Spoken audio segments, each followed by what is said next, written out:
अस्सलामु अलैकुम वरहमतुल्लाहि वबरकातुहू। नाज़रीन, छिपकली और गिरगिट से मुताल्लिक़ लोगों के दरमियान कई सारी बेबुनियाद बातें मशहूर हो चुकी हैं।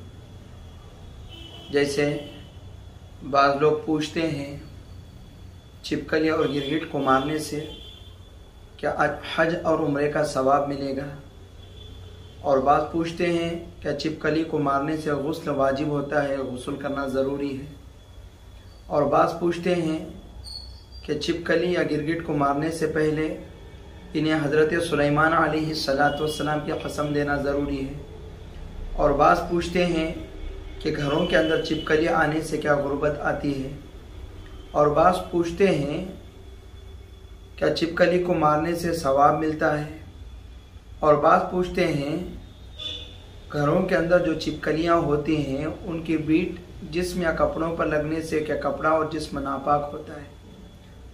ऐसे कई सारे सवालात लोग करते हैं, पूछते हैं, और इस ताल्लुक़ से बेबुनियाद बातें इनमें मशहूर हो चुकी हैं। तो मैंने सोचा कि इस ताल्लुक़ से कुरान और हदीस की रोशनी में सही बात बतलाई जाए।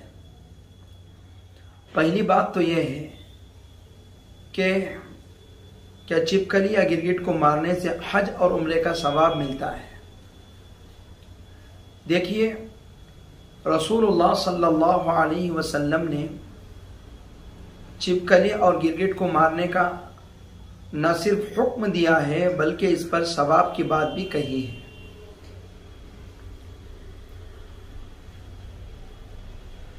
बुखारी जिल्द नंबर 2 की रिवायत है। हज़रत उम्मे शरीक रज़ियल्लाहु अन्हा फरमाती हैं रसूलुल्लाह सल्लल्लाहु अलैहि वसल्लम ने गिरगिट को मारने का हुक्म दिया और फरमाया कि यह हज़रत इब्राहीम अलैहिस्सलाम पर फूंक रहा था।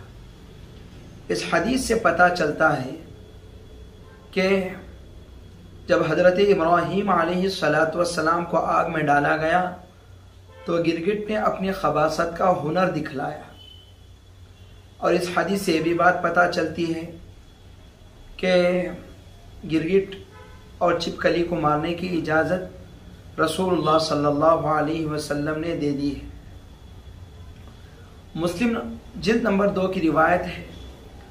हज़रत अबू हुरैरा रज़ियल्लाहु अन्हु फरमाते हैं रसूलुल्लाह सल्लल्लाहु अलैहि वसल्लम ने फरमाया, जिसने गिरगिट या छिपकली को एक ज़र्ब में मारा उसके लिए 100 नेकियां लिखी जाएंगी, जिसने 2 ज़र्ब में मारा उसके लिए इससे कम लिखी जाएंगी, और जिसने 3 ज़र्ब में मारा उसके लिए भी नेकियां लिखी जाएंगी।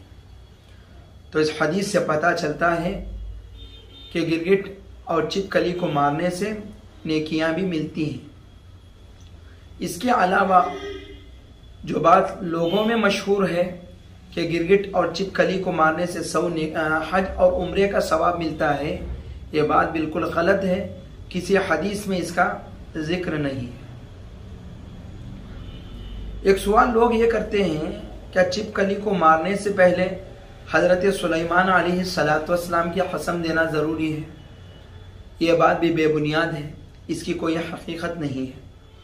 एक सवाल लोग ये करते हैं क्या छिपकली को मारने के बाद गुस्ल करना ज़रूरी है। यह भी बेबुनियाद बात है। छिपकली को मारने से ना गुस्ल वाजिब होता है ना गुस्ल करना ज़रूरी होता है। लोग एक सवाल ये करते हैं क्या घरों में छिपकलियाँ आने से गुर्बत आती है। इसकी भी कोई हकीकत नहीं है। और बाद लोग छिपकली के ताल्लुक़ से ये भी सवाल करते हैं कि घरों के अंदर जो छिपकलियाँ होती हैं उनकी जो बीट यानी इनकी जो नजासत होती है जिस्म और कपड़े पर लगने की वजह से क्या जिस्म और कपड़ा नापाक होता है। जी हाँ, जिस्म भी नापाक होता है जिस्म पर लगने पर, और कपड़े पर लगने पर कपड़ा भी नापाक हो जाता है। तो लिहाजा ऐसी कई सारी बातें लोगों में मशहूर हो चुकी हैं। तो ये मुख्तसर बातें थी जो मैंने आप हजरात के सामने रखी हैं। उम्मीद है कि इससे आपको फ़ायदा हुआ होगा। लेकिन ये बात याद रखें कि छिपकली जो है